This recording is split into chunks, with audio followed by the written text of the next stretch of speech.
get everybody hooked on Eryl. Yeah. Tell us about your last 30 days drinking and drugging, and then speed us up to your last day before you got into recovery.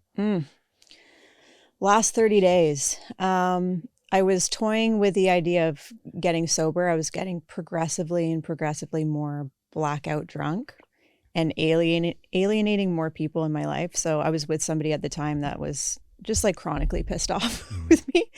And it wasn't necessarily like the darkest my addiction had been. I actually, like years before that, hit a really, really low bottom. I was doing all sorts of drugs and staying out for days at a time. So this was like, seemed to be more tame, but it was more insidious because I was like living in privilege and part of a wine club, and things seemed to be like really What's a wine club? Right? Hey, I didn't pay for it. Let me just be clear. Is it like a book club, but with wine? It's like a club. You sign up for it. You get different wines every month. So I'm an alcoholic, right? I'm like, are we going to slowly drink that bottle of wine? You know, yeah. I'm going to need it to myself right now. So long story short, the last month I was feeling incredibly depressed. I was feeling, I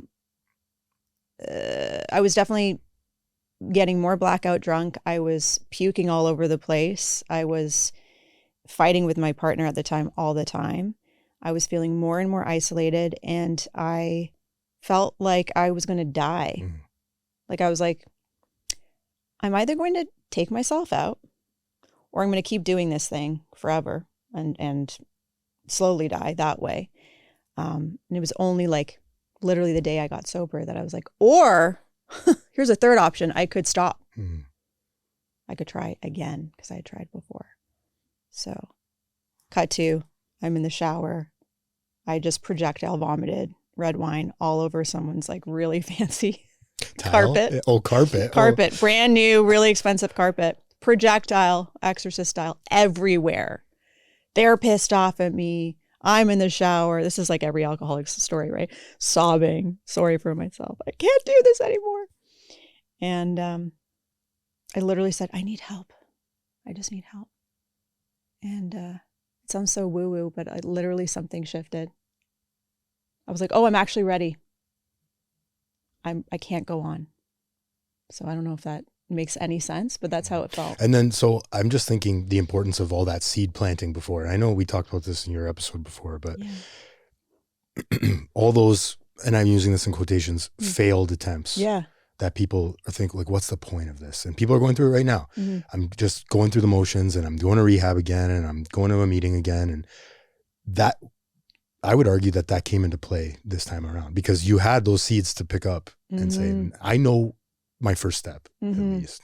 Totally. I'm so glad I tried before, like a few times before to get sober. And I went to rehab before, and I went to meetings before. And it was like, I really wanted to get sober. I wasn't actually ready, but I learned that I couldn't do it alone.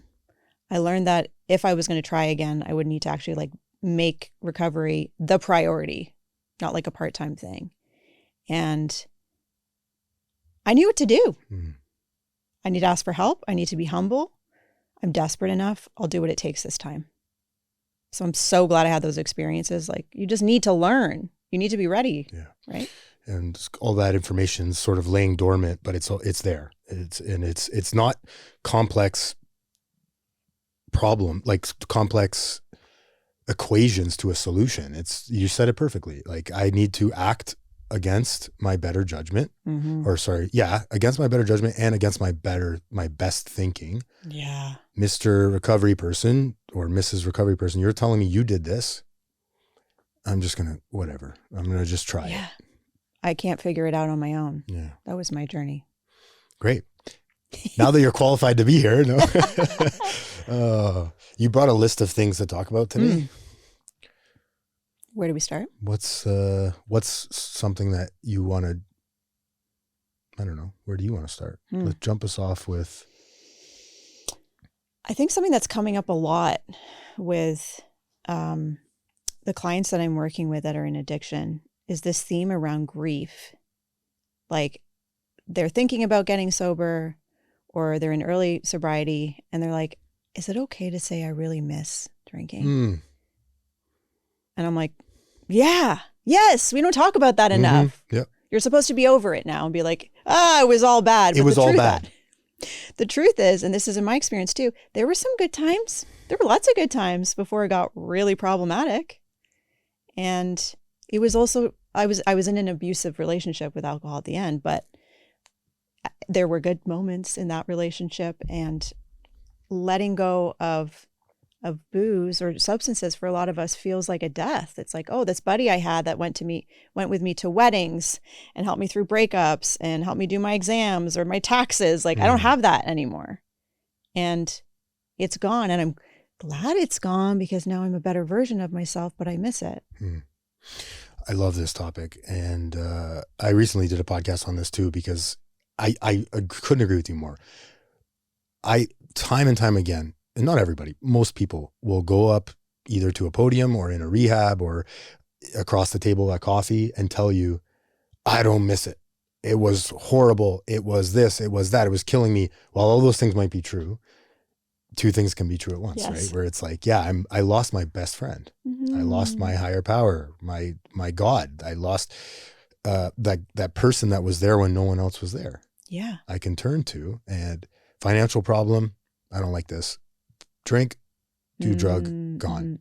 It solved all my problems. Yeah. It's like that friend that you could just talk to and didn't have to listen to. Yeah. And they would just take away whatever problem you have. Yeah. It's like, I remember I had a therapist at one point that said, you just like to always have an escape hatch, don't you? And I was like, don't talk to me. Don't tell me that. And it's true. Like, that's what substances, alcohol, drugs can do for us. It's like, I don't like what I'm experiencing. I'm out. Like, what a great magic trick to be able to just flip a switch and then you don't have any responsibilities and you don't have any pain anymore. So it's really hard to grow up and grow out of that and be like, oh, now I just have to be uncomfortable. Like as addicts, we'll do anything to avoid discomfort. I don't know about you. Yep. We just don't, it's not that obvious, right? Like I'll buy the car and tell you that I need it, but I'm filling that hole again. This is how I relapsed, right? I always talk about this is like, I will continually look for outside things to fix my insides until I turn back to drugs. If I don't stop it in the process. And that's what I did. Yeah.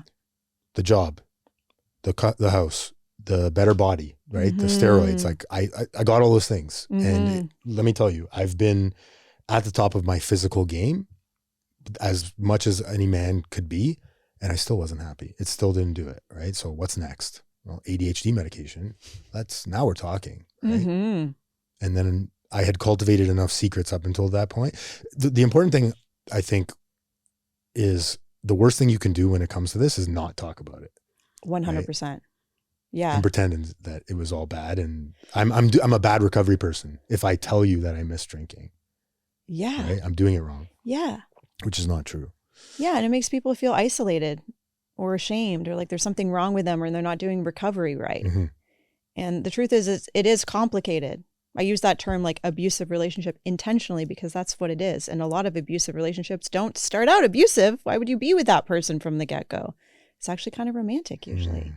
Maybe they love bomb you a little bit. That's like what booze, alcohol did for me. It was like, you need me. This is fun, So there's a grieving process that I think whether we want to admit it or not, we go through where, okay, I don't have this buddy anymore. And maybe I'm not like going to patios anymore. And maybe I'm not going to the beach and having beers anymore. And I'm not doing all of these things that, yes, led to a lot of problems, but there was some joy there. I'm going to have to change my life. And two things. I'm so stoked for that and I'm terrified and I'm sad. And that's part of grief, stages of grief. Yeah. The other thing about that too that comes to mind is it's always temporary too. I couldn't agree more with you. The avoiding people, places and things, at least for the first year. And again, this is a subjective number. There's no measuring stick or anything. But for me, the first 3 months, I was talking about this the other day, the first 3 months of my recovery this time around, I was thinking about doing coke every single day. Like it was literally every day. I was like, wouldn't that be nice? Remember that?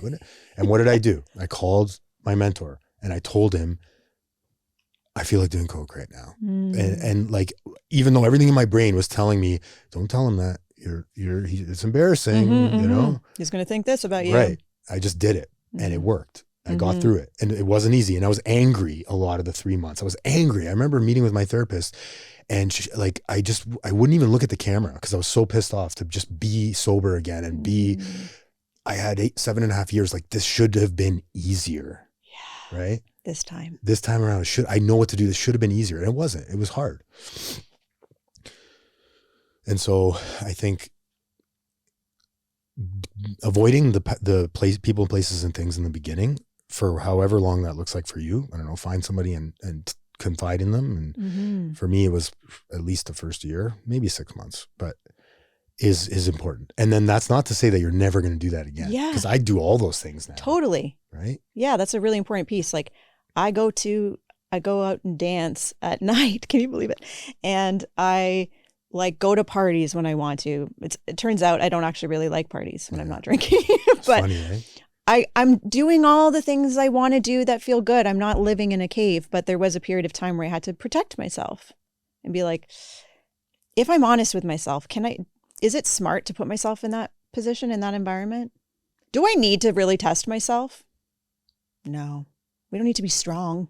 Like just be smart about where you're putting yourself. And then slowly you can build confidence in your ability to be around booze and other people that are drinking and using drugs or whatever, if that's going to happen. And then you find that you find the real joy in why you go in the first place. For me, it's conversation with people, right? Like, or music to your point. But if it's like a dinner party or food, another one, you start to, you come out of this sort of, you take the blinders off and it's not just about me and the alcohol or me and the cocaine. And it becomes me and the conversation with my old friend me and the really deep conversation where I actually learned something and I talked about things I enjoy talking about, whether it's sports or cars or just philosophy or thinking and struggles, being a father, whatever that person is talking about.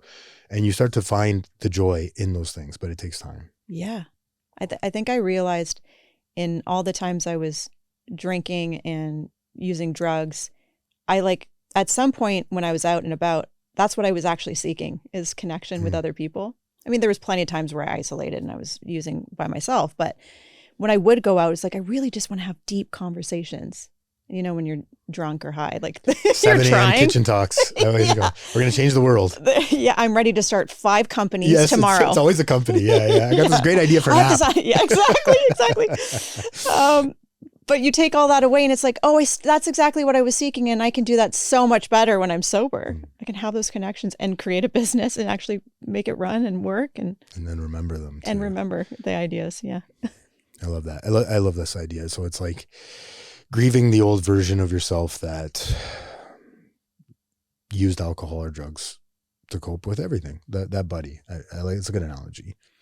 Yeah, a lot of the work that I do in my own life and with my clients is like parts work. So we're looking at different parts of ourselves, different responses to things that have happened. And it's like, we can look at alcohol or addiction as a part of self that helped us get through a lot.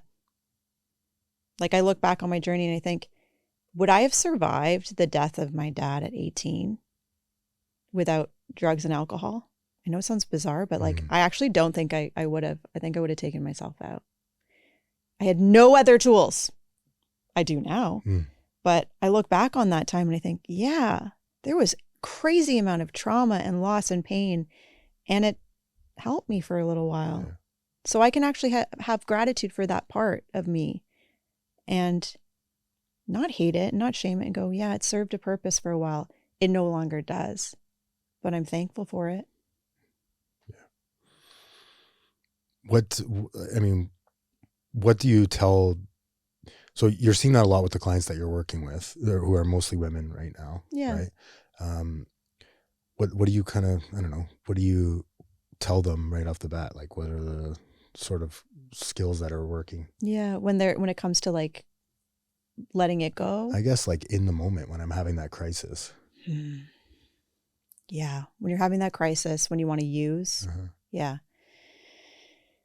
Honestly, it is so much more effective to help somebody delay and distract from their use in the beginning than it is to be like, well, I think that you should be sober starting today. It's like, I'm an addict. I know that doesn't work. So it's more about, what role does that play in your life? How is it serving you? How is it holding you back? Next time you get a craving, can we cope ahead? Can you look at what are you going to do? Who are you going to call? What's your plan? And even if you end up using, if you put an extra 10 minutes between that craving and the use, that is a success. Yeah. So it's, a lot of it is that in the beginning. And then it's also like trauma recovery work I'm doing with a lot of women that are struggling with addiction is like, they're using for a reason. So if we can get to that reason, then the temptation to use might start to fade a bit. Have you heard about this ice cube trick? Yeah. I saw it on social media and I've heard about it in practice before, but essentially it's whenever you, and I don't know how practical this is, but whenever you have a craving, you go to the freezer, grab an ice cube and hold it, I guess, until the craving passes. Is that sort of the idea? And it's a sensory thing that's happening, but it's also a delay, distraction piece. Totally. Change your state. If you're in a craving, I don't know about you, but I used to feel like I was on fire. Like I have to do something now. I have to put it out now and use now, or drink now. So cooling yourself down. Yeah. Cold water, ice cubes, even having a sip of water, going for a walk, having a cold shower, something to change your physiological state is so helpful. Instead of trying to get rid of the craving, it's like, could I just create a different experience in my body? That might help. Yeah. And connect that way. Yeah. Right. Good. What do you got next? Check. What do I got next? I found it really interesting in doing more research around relationships, the link between codependency and alcohol. Like I'm learning more about attachment and how that factors in. And I put something out there recently around like how insecure attachment can predict substance use or substance misuse later in life. So if you grow up and you don't feel particularly connected to your caregivers for whatever reason, they're not consistent, reliable, attuned to your experience. Present.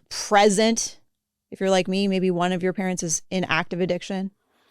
The other one's in their own codependency. Like that can develop an insecure attachment style. You don't know when the person's coming or going. You don't know how to self-regulate because they're not teaching you that because maybe they don't know how to do that. And you might develop an avoidant attachment style, which is like, I don't feel my feelings. I don't connect with other people. I'm terrified of intimacy. Or anxious attachment. I need you. I need to like, that's been mine. My go-to is like, I feel so needy. Love me. Tell me I'm safe. Connect with me all the time, you know?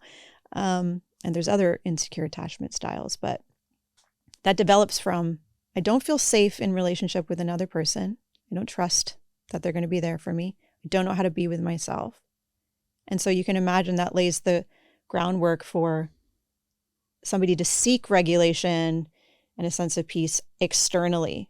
I don't know how to be with myself. I don't know how to be with another person in a stable way. Substances are great. I can just shut off those feelings.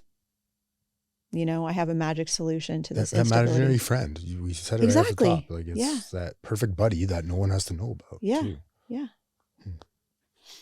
So that's a missing piece, I think, a lot. Is that people don't necessarily explore that avenue? Yeah. Like, what were your relationships like as a kid? What's your attachment? Like, the biggest piece is if you weren't taught how to self-regulate, we have to be taught how to do that from our parents. And I'm not blaming anyone. Like other previous generations weren't taught that either. But if we're not taught, oh, you're having this feeling and it's okay that you're having this feeling. And, you know, you do that through co-regulation. Your parent is helping you to understand that. You don't know how to do that for yourself. And addiction, amongst many things, is an inability to self-regulate. I can't handle my emotions. I can't be with myself. I need this other thing, this substance or this person to fix me. Yeah. So would you say that addiction points more towards one of the attachment styles, or can all three sort of lead to addiction? The research that I found said that women are more likely to be to use alcohol to soothe insecure attachment. So that could be anxious or avoidant. Men are more likely when they're in an insecure attachment style to use drugs. I don't know why that is.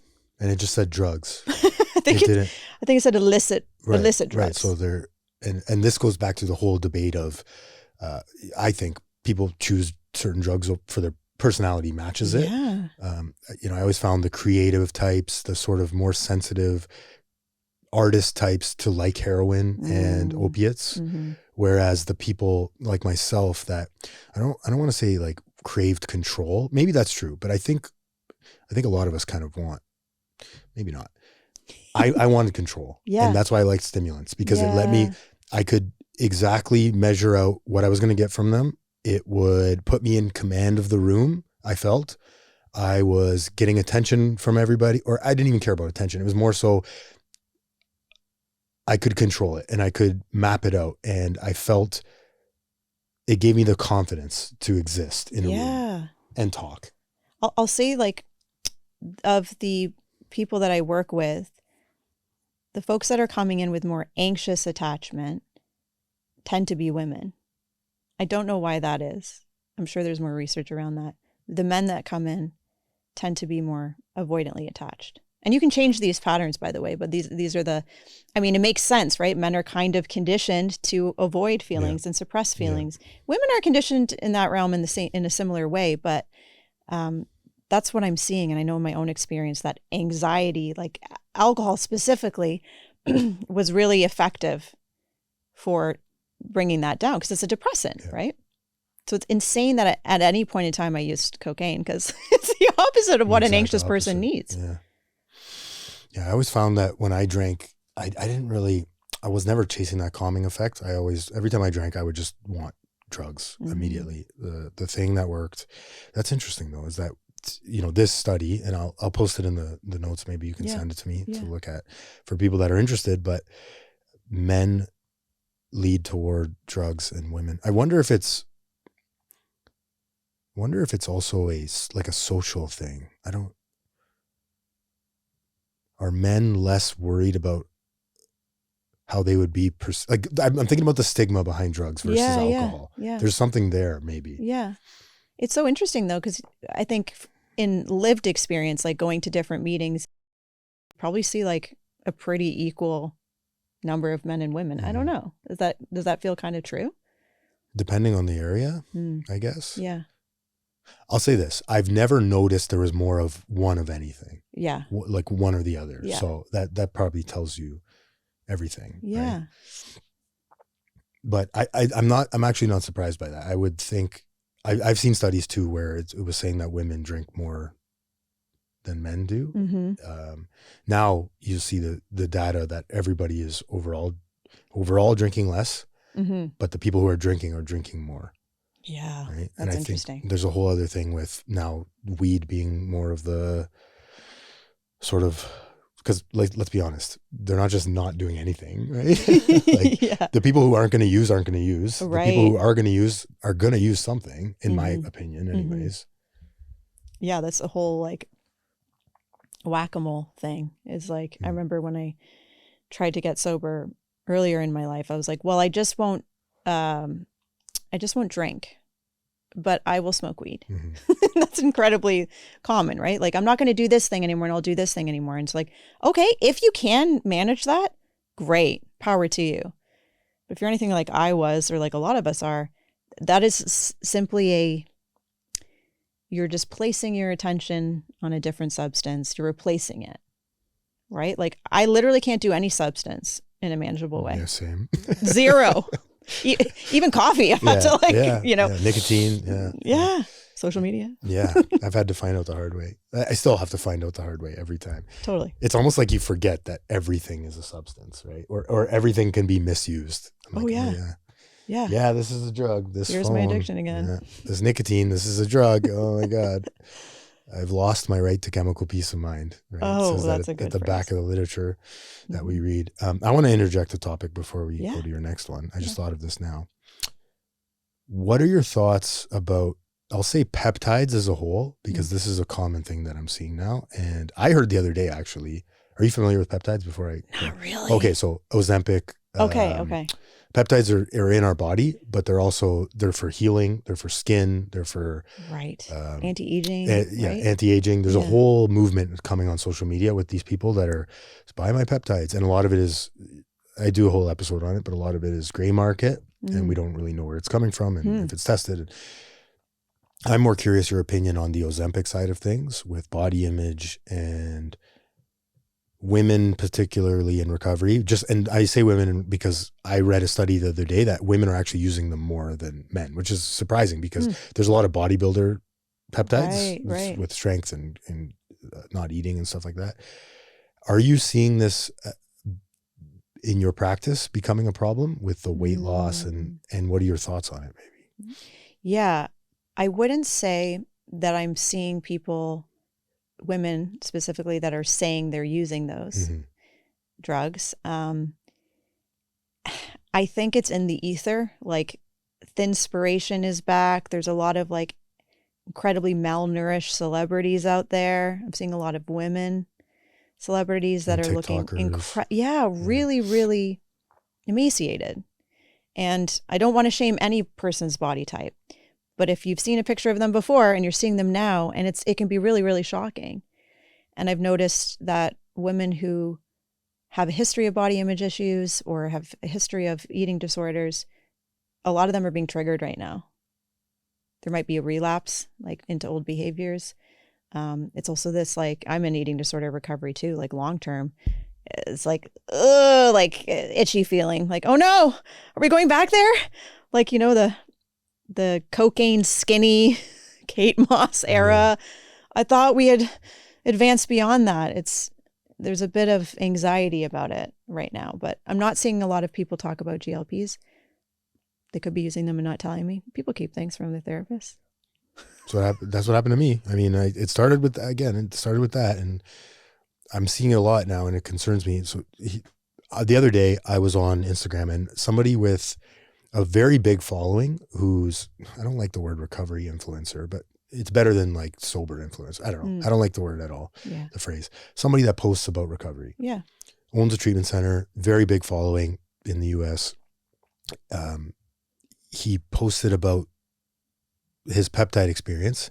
And then the very next story was DM me to ask about, he wasn't directly saying, I'm going to sell you these peptides, but he was indirectly saying, and it was a picture of him without a shirt on for context. And same thing, it was a transformation photo. And I'm just like, oh no. So now you're a drug dealer. I messaged him. Exactly.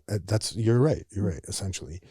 I messaged him and I was like, dude, this is like way out of left field. Like, you have a lot of eyes on you, especially in early recovery. Okay. People that are not in early recovery, you're at the point now you can make a decision. Yeah. Use them, don't use them. I'm not anti-peptide or anti any of them. Yeah. Just be honest about it. Yeah. Don't create this don't do what I did and create this stage character where I'm not doing it, but behind closed doors I'm doing it because I don't like this fat that I'm dealing with. Yeah. And I'm not telling anyone. That's I guarantee you will relapse if you keep going down that road of secrets and double life, and just tell somebody about it.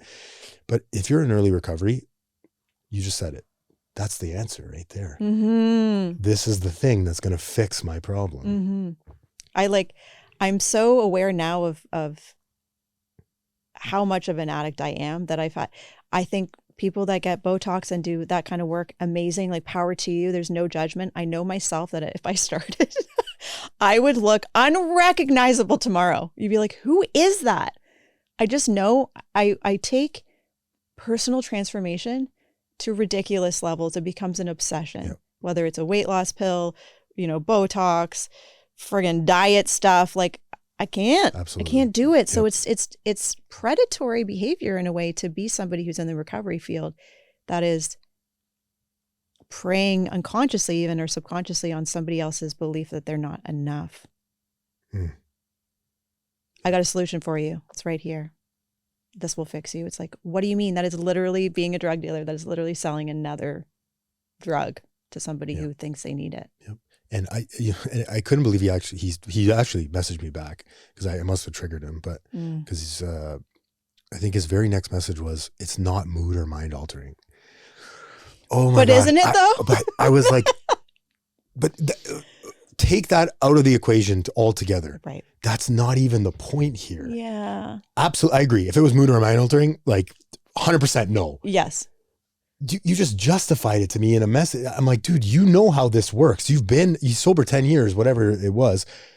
It's nothing about, it's the relationship. Yeah. And it's the secrets and it's the answer and it's this will solve my problem. And to your point, if this one works, well, now I got to try this one. And because there's so many of them, right? Yeah. I'm going to do this one and then this one. Yeah. And then for men, 100% without fail, if you go down this rabbit hole, maybe not everybody, I should generalize. Most people, testosterone replacement starts looking real good. Yeah. And I'll tell you right now, because I'm very honest and open about it, I'm still on TRT, testosterone replacement therapy. The difference today is I don't go past, I had a counselor at my Utah rehab tell me, the minute you go past that 0.2 milliliter, whatever it is, it's a relapse. And I never forgot that. Yeah. Because it's true. The doctor prescribed this.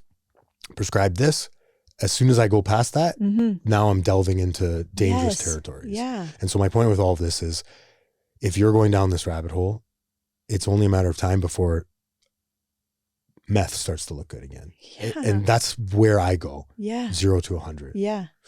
It's really insidious. Like,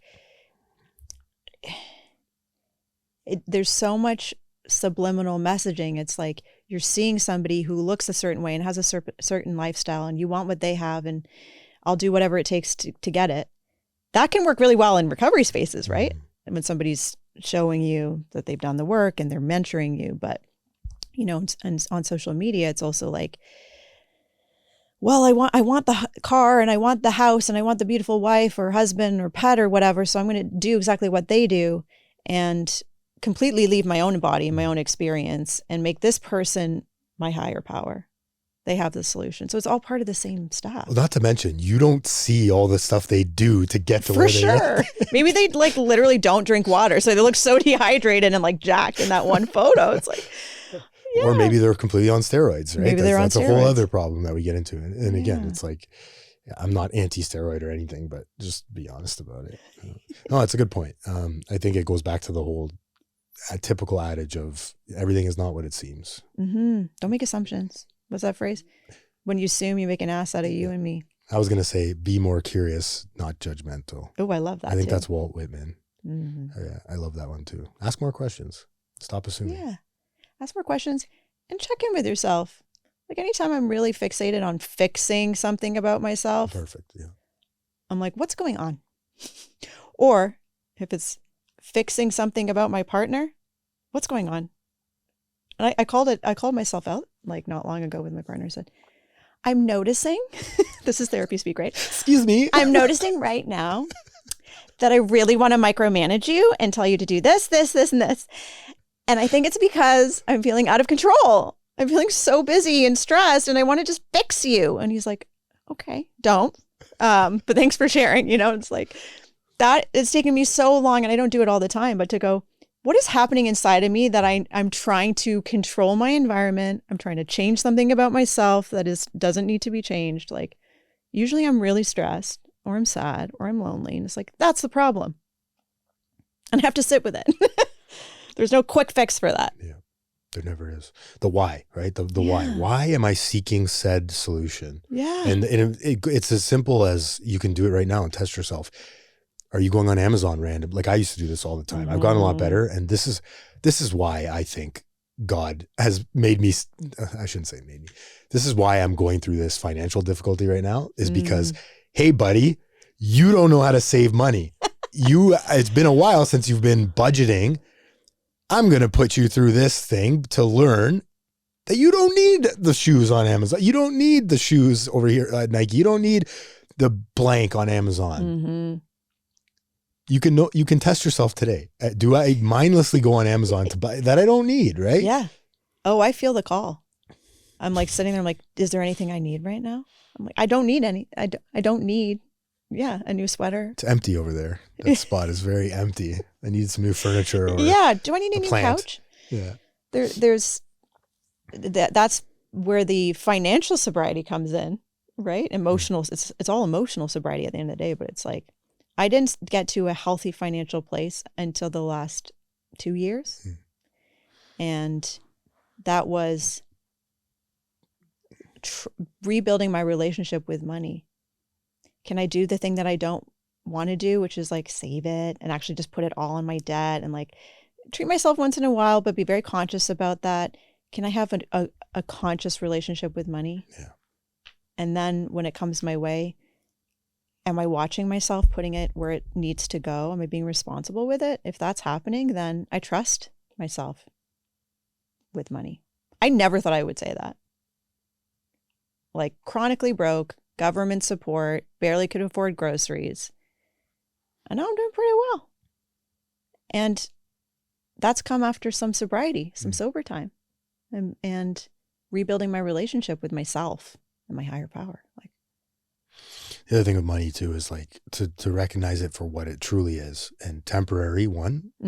I would say gift. I like to think of everything as a gift, right? Yeah. Like it's, if you're faith-based, God, universe, whatever, like here, you can have this thing for a bit, but you don't own it. No. You don't own, you can save as much money as you want.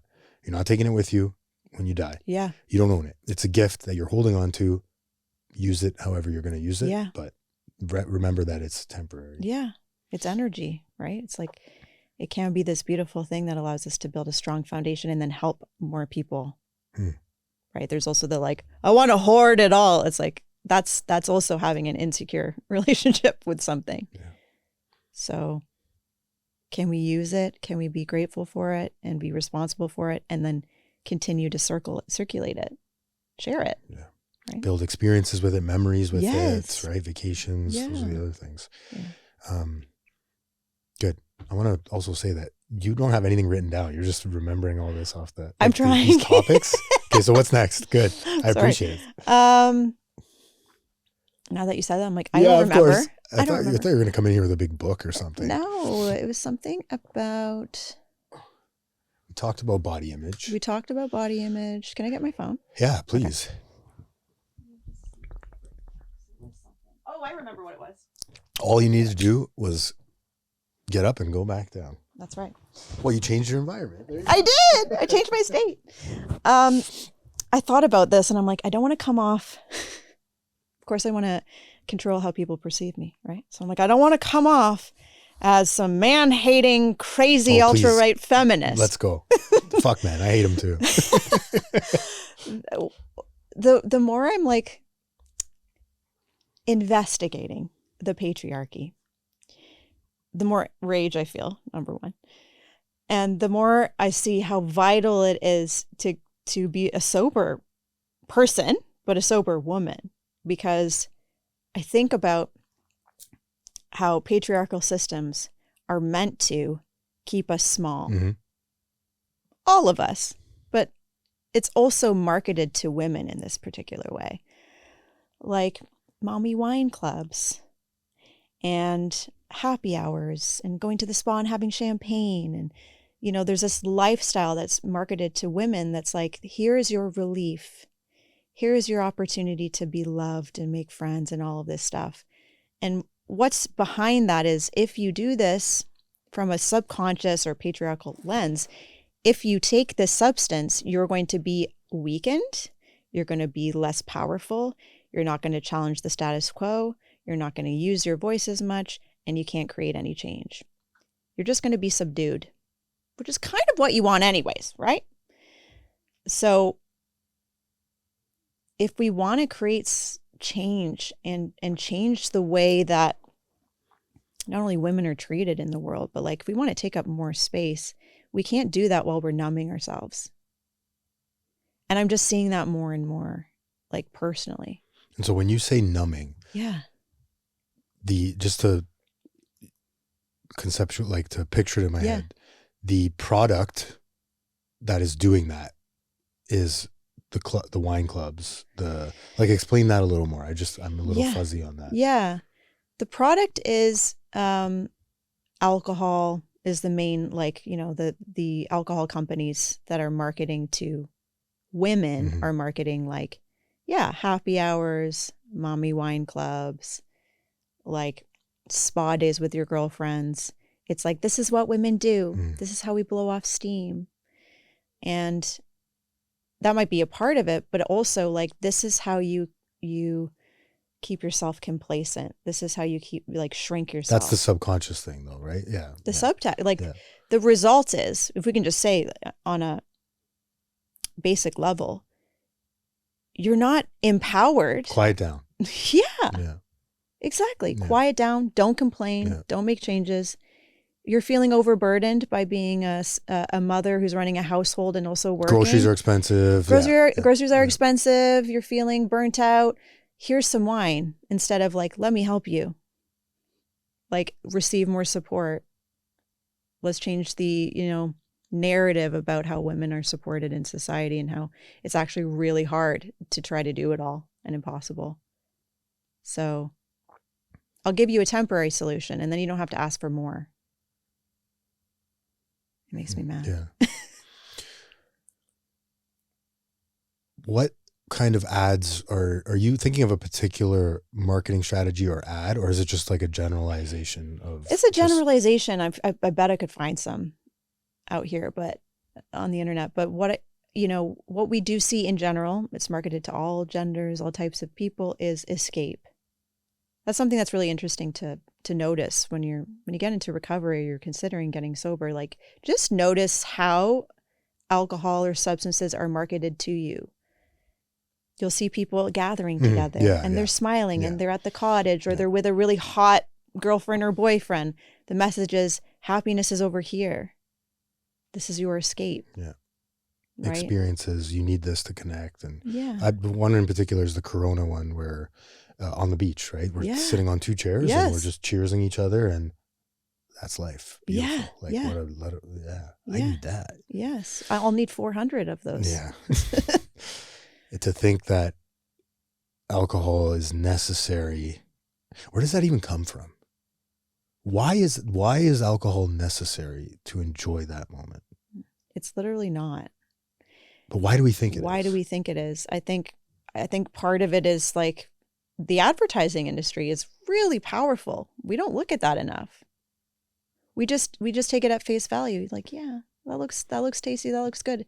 But we're not looking at what are they're trying to sell an emotional experience. They're preying on our emotions. So we are developing this belief, and we're being conditioned to sink into this belief over and over again that this is the only way to have fun. This is the only way to be happy. It's the only way to relax. It's really insidious. Or alternatively, the only way, and also the best way. It's not perfect without. Yeah. Right? That's kind of like, this is you can sit on the beach with your partner, but you know what's missing. Or you can sit on the beach with a Corona and your partner. Yeah, then it's real. Yeah. It's interesting because I haven't really put much thought into this, but yeah, it's like that sort of shapes this idea of I can't have fun without drugs and alcohol. Yeah. I mean, it's a part of it where this social, I want to answer my own question because I just thought of this now, but I think it's not just alcoholics and addicts that alcohol quiets that sort of, for sure, the social lubricant, if you will. Yeah. Everyone gets that effect. I don't care who you are. Maybe not everyone needs it, but everybody gets that effect of like, when I have a drink and I'm at a cocktail party or a bar, not even a bar, but like a gathering, I suddenly care less about what Jim thinks of me. For sure. And I'm suddenly like, I'm a little looser. I can dance. And so it does that for everybody, but it's not necessary. So it sort of bridges the gap, skips the part of emotional regulation on your own. Yeah. And looking at, why do I need to escape? Why am I so tense to begin with? Even if you're not an addict, alcohol's doing something, drugs are doing something for you. And we're really conditioned to believe that there's literally no other way to feel that kind of comfort. And we're not taught. It's like, we know how to use substances. We're not taught how to self-regulate. We're not taught how to find ease and comfort and safety in our bodies. So we're just constantly seeking it outside of ourselves. So the question is like, how do we look at what we're trying to escape, and how do we look at building a life that, like you say, that we don't need to escape from. That's the key. That's the harder part. Yeah. You don't get happy by you being sober, getting sober. You get happy or contented. I don't like the word happy, peaceful. Yeah. By building a sober life. Yes. Right. Yeah. I don't miss alcohol in this particular way because as a sober person, I've been able to create a life that I actually enjoy. Like, it was not that long ago that I was waking up in the morning going, what's this feeling? I was like, oh, I'm looking forward to my day. I don't have dread. What? It was so foreign to me that I couldn't even name it at first. I was like, what is this feeling? Oh, right. Like, I actually like my life. I don't need a holiday. I don't need to wait till the day's over. I don't need to wait till the weekend. It doesn't feel like that anymore, which is insane because it always did. Yeah. Or I don't need something to look forward to too. Exactly. You just nailed it on the head there. I think about this a lot. I hadn't thought about it in a while. When you get that I don't even know. It's so hard to describe. Yeah. It's like, it's just an optimistic view of your day, essentially, your life, right? It's like this. Sorry, I keep doing that. I don't dread today. Yeah. You said it really well. I don't dread today. I don't know what this is, but it's like, I'm actually excited to be awake right now.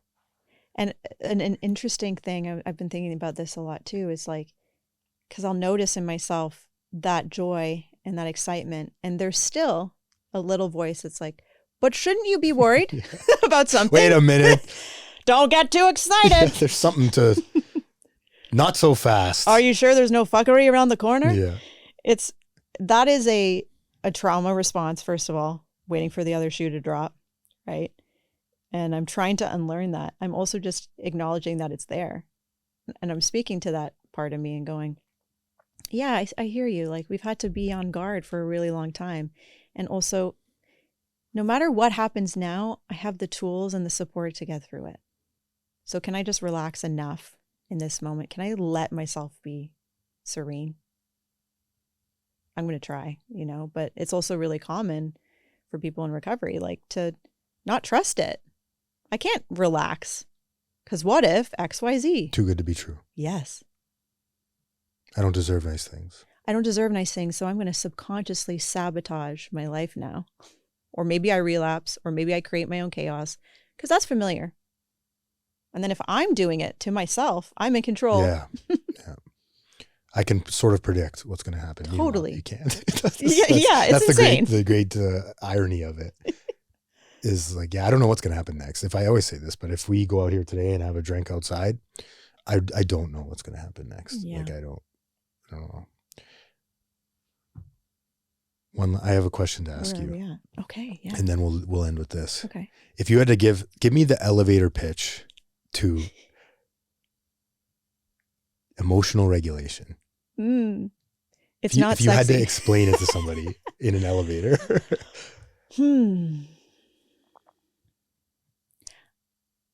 It is a practice, an ongoing practice of learning to be with yourself.